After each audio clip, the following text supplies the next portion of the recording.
Assalamualaikum warahmatullahi wabarakatuh. Yang saya hormati dosen pengampu mata kuliah pengantar pendidikan yaitu Bapak Faris Achari, MPD, dan teman-teman saya yang saya hormati. Pertama-tama, marilah kita panjatkan puji syukur serta kita atas kehadirat Allah Subhanahu wa taala yang telah memberikan beribu-ribu kenikmatan yaitu dapat bisa berkumpul di kuliah daring ini. Salawat serta salam semoga kepada junjungan kita yakni Nabi besar Muhammad SAW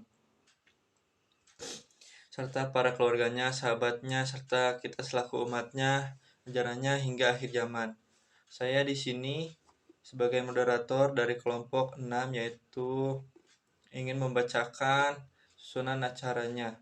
Sebelum masuk ke susunan, saya akan memperkenalkan rekan-rekan saya yaitu Muhammad Hasbi Hawarikahar dengan saya sendiri, Anissa Priani, Wain Nabila, Muhammad Ihsan Subada, Meli Destiani, Sinta Aulia, dan Muhammad Ihsan Ihwan Sujanwar. Untuk acara yang pertama yaitu pembukaan, yang kedua penyampaian materi, yang ketiga sesi tanya jawab, yang keempat, yang terakhir penutup. Pengertian strategi. Strategi adalah sarana yang digunakan untuk mencapai tujuan akhir atau sasaran. Tetapi strategi bukanlah sekedar suatu rencana, ialah rencana yang disatukan dengan mengikat semua bagian perusahaan menjadi satu. Strategi itu menyeluruh, meliputi semua aspek penting perusahaan. Strategi itu terpadu semua bagian rencana, serasi satu sama lain dan bersesuaian. Strategi adalah tindakan pengambilan keputusan yang dilakukan berdasarkan rumusan garis-garis besar keputusan dengan menempatkan berbagai sumber yang dimiliki dalam mencapai suatu tujuan tertentu. Pengertian sumber daya manusia. Sumber daya manusia adalah usaha kerja atau jasa yang dapat diberikan dalam proses produksi. Dalam hal lain, sumber daya manusia atau SDM mencerminkan kualitas usaha yang diberikan seseorang dalam waktu tertentu untuk menghasilkan barang dan jasa. Sumber daya manusia atau SDM adalah kemampuan terpadu dari daya pikir dan daya fisik yang dimiliki oleh individu. Pelaku dan sifatnya dilakukan oleh keturunan dan lingkungannya, sedangkan prestasi kerjanya dimotivasi oleh keinginan untuk memenuhi kepuasannya atau kebutuhannya. Peningkatan kualitas sumber daya manusia atau SDM dalam suatu organisasi melalui fungsi-fungsi manajemen sumber daya manusia MSDM. 1. Pengadaan tenaga kerja atau sumber daya manusia rekrutmen. Pengadaan sumber daya manusia adalah suatu proses kegiatan mengisi formasi yang lowong atau kosong, mulai dari perencanaan, pengumuman, pelamaran, penyaringan, sampai dengan pengangkatan dan penempatan. 2. Pengembangan development. Pengembangan merupakan suatu usaha untuk meningkatkan kemampuan teknis, teoritis, dan moral karyawan sesuai dengan kebutuhan pekerjaan atau jabatan melalui pendidikan dan pelatihan. Pengembangan karyawan dapat dilakukan melalui pendidikan dan pelatihan. 3. Kompensasi atau compensation. Kompensasi karyawan adalah seluruh imbalan yang diterima pegawai atas hasil kerja pegawai pada perusahaan atau organisasi. Tujuan dari kompensasi yaitu 1. Menarik pelamar kerja yang potensial. 2. Mempertahankan karyawan yang baik. 3. Meraih keunggulan kompetitif. 4. Meningkatkan produktivitas. 5. Melakukan pembayaran sesuai aturan hukum. 6. Memudahkan sasaran strategis. 7. Mengokohkan dan menentukan struktural. 4. Pengintegrasian atau integration ialah fungsi operasional manajemen personalia yang terpenting, sulit, dan kompleks untuk merealisasikannya.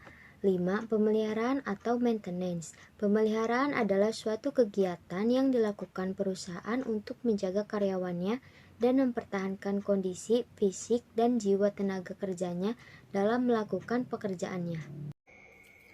Tujuan pemeliharaan yaitu 1.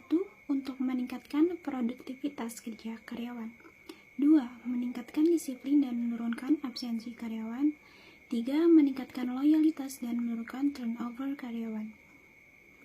4. Memberikan ketenangan, keamanan, dan kesehatan karyawan.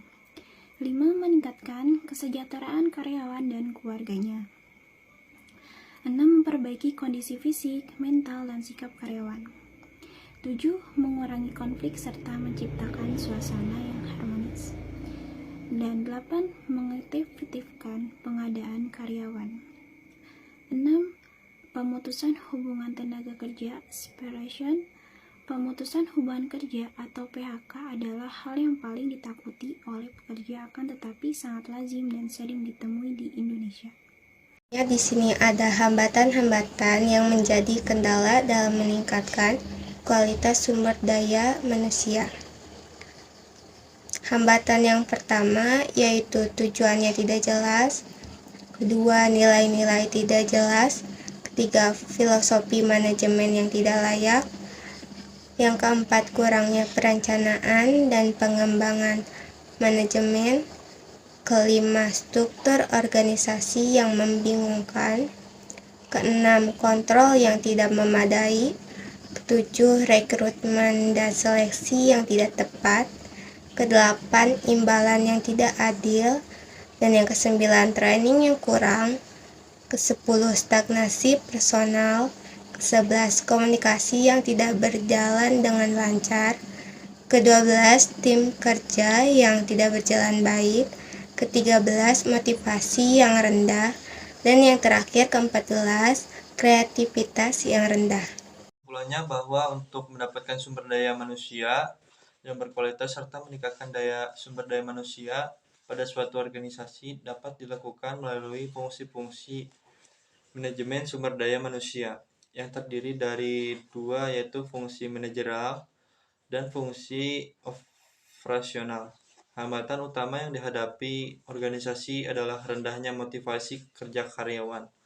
Hal ini dapat menghambat pencapaian efektivitas organisasi yang menuntut adanya peran aktif dari pelaku organisasi, yaitu sumber daya manusianya, untuk mengelola sumber daya lain yang ada dalam organisasi dalam hambatan mencapai tujuannya. Hambatan terbesar kedua yang dihadapi organisasi adalah lemahnya kerja sama tim. Pelaku-pelaku organisasi kurang dapat saling bahu-membahu dan saling menopang dengan kekuatan dan kelemahan masing-masing dalam bekerja sama demi mencapai tujuannya. Hal ini akan menghambat pencapaian hasil kerja kelompok. Semoga yang telah disampaikan oleh kami bermanfaat. Mohon maaf kurang lebihnya bila ada salah perkataan. Sekian dari kami. Wassalamualaikum warahmatullahi wabarakatuh.